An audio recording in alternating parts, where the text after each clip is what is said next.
ज्योति मल्होत्रा ने तो पकड़ लिया जो पैसा पकड़ना था, जो भी इसको दिया। मैं ये नहीं कह रहा कि इसको पैसा ही दिया होगा, मैं ये कह रहा हूं कि इसको फ्री में घुमाया, मरियम नवाज से मिली, दुनिया भर का प्रोटोकॉल दिया, गाड़ी घोड़ा, एयरक्राफ्ट का टिकट, ये सब all this is money only, ये कैश है। तो भाई आपने इतना फेवर ले लिया और आपने सबसे बड़ी बात करी कि भारतीयों के दिमाग में गलत प्रोपेगेंडा डालने की कोशिश करी। जुल्फिकार अली भुट्टो ने कहा था हम घास पत्ती खाएंगे, बम जरूर बनाएंगे। तो बात सही हुई ना। हाँ। बम तो बना नहीं, वो बटन नहीं दबेगा, कुछ चलेगा नहीं। मैं आपको बता रहा हूँ फिर आपके चैनल पे एक बार पहले बता चुका हूं। के लिए तो पाकिस्तान के पास 170 है ना, कुछ नहीं चलेगा, नहीं चलेगा, कोई नहीं चलने वाला है। मैं आपके चैनल पे एक बार फिर बता रहा हूं। श्रीवास्तव साहब से पहले दिन जब तनाव की शुरुआत हुई, ऑपरेशन सिंदूर असल में जब शुरू भी नहीं हुआ था, तनाव लेकिन चल रहा था, वातावरण में था, मैंने कहा साहब न्यूक है उनके पास, ये बात आपको कहीं चिंतित करती है? कहते हैं एक नहीं चलेगा। सीधा जवाब ये था, एक नहीं चलेगा। आज फिर कह रहे हैं एक नहीं चलेगा। सुन लीजिए ध्यान से, ये सिर्फ टाइम्स नाउ नव भारत पर आप सुन रहे हैं, और निश्चिंत रहिए, वो जो न्यूक करते हैं ना, एक नहीं चलेगा। क्यों नहीं चलेगा सर? अरे इनका इलेक्ट्रॉनिक्स जो सॉफ्टवेयर है वो आया है यूएस से, वहीं से चुरा के लाए थे। उन लोगों ने उसमें ऑलरेडी रखा हुआ था कि नहीं चलेगा।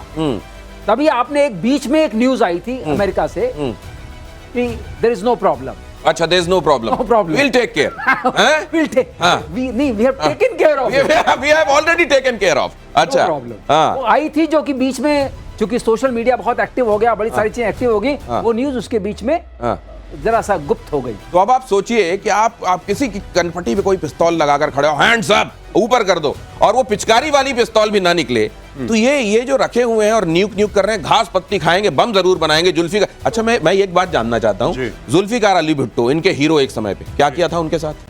नहीं, इनके सारे के सारे हीरो जो है ना, ये सारे के सारे हीरोज का यही करते हैं ये कि इन्होंने जिन्ना के साथ क्या करा। जुल्फिकार भुट्टो को छोड़ दीजिए, जियाउल हक के साथ क्या किया? नहीं, फातिमा इमरान खान के साथ क्या किया? इमरान खान के साथ जो किया, सर प्लीज मत बोलिएगा, प्लीज यहाँ मत बोलिए। हाँ सर, फातिमा जिन्ना, जो जिन्ना की बहन थी, उसका मर्डर करवा दिया। ये मैं बता रहा हूं ना, इनके साथ जो भला करे पाकिस्तानियों के साथ, मैं कोई कड़वी बात नहीं कहना चाहता, पाकिस्तानियों का जो अच्छा करे वो सबसे बड़ा बेवकूफ है, जो पाकिस्तानियों का भला करे वो सबसे बड़ा बेवकूफ है। आप बताइए अमेरिका को क्यों इस तरीके से कहते रहते हैं? बताइए, अमेरिका के वो जो ओसामा बिन लादेन को रखा हुआ था ना इन्होंने। आप कितने सारे देशों को एक साथ टारगेट कर रहे हैं? आप चाइना को भी कुछ कह दे रहे हैं, आप अमेरिका को भी कुछ कह दे रहे हैं, आप साथ में टर्की को भी कुछ कह दे रहे हैं। आप सुनिए ना, चाइना किसकी गारंटी पे आया था? पाकिस्तान आर्मी की गारंटी में, ठीक है। पाकिस्तान आर्मी की गारंटी पर चाइना आया इन्वेस्टमेंट करने के लिए, इतने चाइनीज फड़का दिए बलोचों ने, टीटीपी वालों ने, टोटल मिलके ज्यादातर बलोच लिबरेशन आर्मी ने। आज की तारीख में चाइना हाथ जोड़ रहा है पाकिस्तान से कि बॉस ये बंद करो, चाइना पाकिस्तान इकोनॉमिक कॉरिडोर हमारे बस का नहीं है, क्योंकि तुम्हारे बस का नहीं है। तो चाइना ने फिर ये हाथ पैर जोड़े, चाइना ने अपनी सिक्योरिटी एजेंसीज भेजी, क्योंकि इनकी फौज नालायक है। जो फौज चाइनीज मेहमानों को प्रोटेक्ट नहीं कर सकती, वो फौज कहती है कि हमने भारत को हरा दिया। ओ भाई सुनो मेरी बात, ये इंडियन आर्म्ड फोर्सेस हैं, हमारी आर्मी नेवी एयरफोर्स है, ये पाकिस्तान तहरीक इंसाफ के मासूम निहत्ते कारकुन नहीं है जिनकी छातियों में तुम गोली मारोगे और कुछ नहीं कहेंगे। ये गलतफहमी में मत रहना, ये पाकिस्तान तहरीक इंसाफ के मासूम कारकुन नहीं है, ये भाई इंडियन आर्मी है। तुमसे बेहतरीन हथियार हैं, तुमसे ज्यादा जज्बा है, तुमसे ज्यादा अकल है, तुमसे ज्यादा शऊर है, तुमसे ज्यादा ट्रेनिंग है, और इन्होंने तुम्हें ठोका है। फिर चाहे तुम आसिम मुनीर को बना दो फील्ड मार्शल, इससे कोई फर्क नहीं पड़ता। कर दो, बना दो, और बनाने के बाद असल में बनाया गया। ये कहते ना यार तुमने मेरे को बना दिया, मेरे को बनाया मत करो यार, इनको बना दिया गया। बहरहाल भारत सरकार सिंधु जल संधि को बहाल करने की पाकिस्तान की गुजारिश पर विचार नहीं करेगी। आला सरकारी सूत्रों ने यह जानकारी दी है। सूत्रों ने कहा कि सिंधु जल संधि को अब रीनेगोशिएट किया जाएगा और इसे अब भारत के हितों के मुताबिक बनाया जाएगा। पाकिस्तान के जल संसाधन मंत्रालय ने भारत सरकार को पत्र लिखकर इस संधि को स्थगित करने के फैसले पर पुनर्विचार की गुजारिश की थी। भारत ने कह दिया नथिंग डूइंग, इसमें कुछ नहीं होने वाला, रीनिगोशिएट करोगे तो भारत के हितों के हिसाब से इसको फिर से ड्राफ्ट किया जाएगा, क्योंकि पहले तो हमने गुडविल और फ्रेंडशिप के तहत तुमको बहुत ज्यादा दे दिया था, तुम जो डिजर्व भी नहीं करते थे।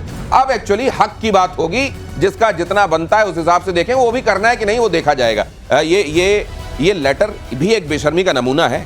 पहलगाम कर दो, तमाम तनाव कर दो, उसके बाद जब ये स्थगित हो जाए तो ये भी कह दो नहीं पानी छोड़िए। दिनेश, मुझे आज पहली बार ताज्जुब हो रहा है, बेशर्मों से शर्म की उम्मीद आपको कब से हो गई? थोड़ा लगता है कि शायद कहीं चुल्लू उल्लू भर कहीं जिंदा हो, शायद चुल्लू भर पानी तो आपने बंद कर दिया। अब कह रहे हैं जो डूबे कहाँ, तो वो वाली भी खत्म हो गई, वो वाली बात भी। अब देखिए बात यह है कि हमें अपने हितों का ध्यान देना पड़ेगा, उन्हें सीरियस में। जो 20% संधि के हिसाब से हमारी हमारा पानी है उसको भी हम नहीं ले रहे थे, हम 4-5% ले रहे थे, सोच रहे थे कि हमें इतने से काम चल जाएगा, जो हमारे बेचारे जो पाकिस्तान के भूखे अवाम हैं उनको हम पानी दे देते हैं। लेकिन हमने जितना पानी इनको दिया उन्होंने इतना उसकी बेशर्मी से हमारे साथ का जो कार्य खून बहाया। हाँ, खून बहाया। तो अब यह है पानी बहेगा और खून भी बहेगा, ये तो उल्टी बात हो गई ना।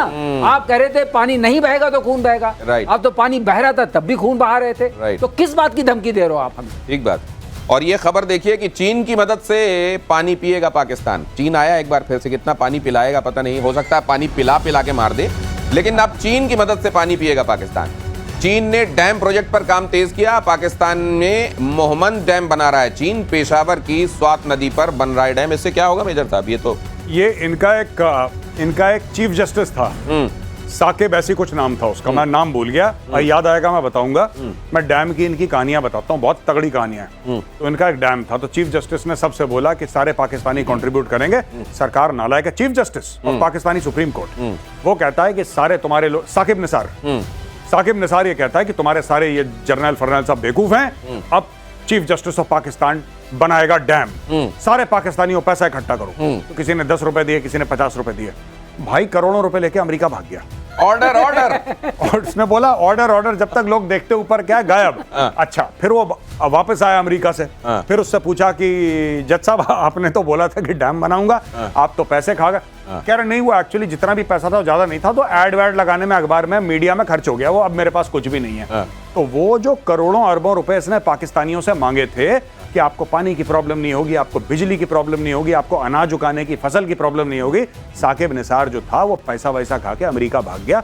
बाद में आराम से आया अंगड़ाई लेते हुए, कह रहा वो तो मैंने अखबार में ऐड दे दी, उसमें खत्म हो गया, भूल जाओ पुरानी बातें। ये है पाकिस्तान। उसको भी बना दो फील्ड मार्शल, मैं बता रहा हूँ साकिब निसार को, कोई बढ़िया आदमी है। इसीलिए शायद वो बनी होगी, फिर इसी के चक्कर में मिलता जुलता एक शब्द आया होगा, गॉड डैम इट।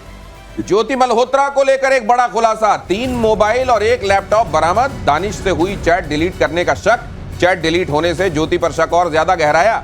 करीब 15 महीने दानिश के संपर्क में रही ज्योति, अगर चैट में कुछ गड़बड़ नहीं था तो चैट डिलीट क्यों की गई? अब ये जो हाई कमीशन वाले लोग हैं जी, ये बहुत ही बड़े हाई हैं और बड़ा कमीशन है भाई साहब इनमें। ये वहां जाके जो वीजा वाले लोग जाते हैं उनको पहले बरगलाते हैं और उनसे फिर जासूसियां करवाने लगते हैं। ये हाल है इनके। नहीं बिल्कुल, और मैं बता रहा हूं यहाँ पे सबको, आपको ना, जितने भी हमारे दर्शक हैं प्रतिशोध के, मैं उनसे एक रिक्वेस्ट करना चाहता हूं। दिनेश, आपकी इजाजत हो तो? अरे प्लीज। मैं ये कहना चाहता हूं कि ये जो बाहर विदेश जाके, चाइना जाके, पाकिस्तान जाके जो यूट्यूब वीडियो बनाते हैं ना, कि वहां गया, मैंने ये खाया, ये पिया, बड़े अच्छे लोग हैं, ये सब एक प्रोपेगेंडा वॉर है, 5th जनरेशन वॉर है, आपके दिमाग को बदलने के लिए। मैं छोटा सा उदाहरण देता हूं। अब ये ज्योति क्या कह रही थी अपने वीडियो में कि थोड़ा सा जिनको गोली लगी थी उनको भी थोड़ा सा ध्यान देना चाहिए था, थोड़ा सा पहलगाम में जिनकी हत्या हुई थी उनको भी थोड़ा सा ध्यान देना चाहिए था, राइट? मतलब कि अब धीरे धीरे क्या हुआ कि ये आपका माइंड, 4-4.5 लाख इसके सब्सक्राइबर हैं, अब धीरे धीरे ज्योति मल्होत्रा ये कहना चाह रही हैं आपसे कि हाँ ये हुई आतंकवादी घटना, लेकिन पाकिस्तान दुश्मन नहीं है, पाकिस्तान में कुछ लोग हैं जो खराब हैं, आप पूरे पाकिस्तान को ब्लेम मत करिए। क्योंकि ज्योति मल्होत्रा ने तो पकड़ लिया जो पैसा पकड़ना था, जो भी इसको दिया। मैं ये नहीं कह रहा कि इसको पैसा ही दिया होगा, मैं ये कह रहा हूं कि इसको फ्री में घुमाया, मरियम नवाज से मिली, दुनिया भर का प्रोटोकॉल दिया, गाड़ी घोड़ा, एयरक्राफ्ट का टिकट, ये सब all this is money only, ये कैश है। तो भाई आपने इतना फेवर ले लिया और आपने सबसे बड़ी बात करी कि भारतीयों के दिमाग में गलत प्रोपेगेंडा डालने की कोशिश करी, ये बात है।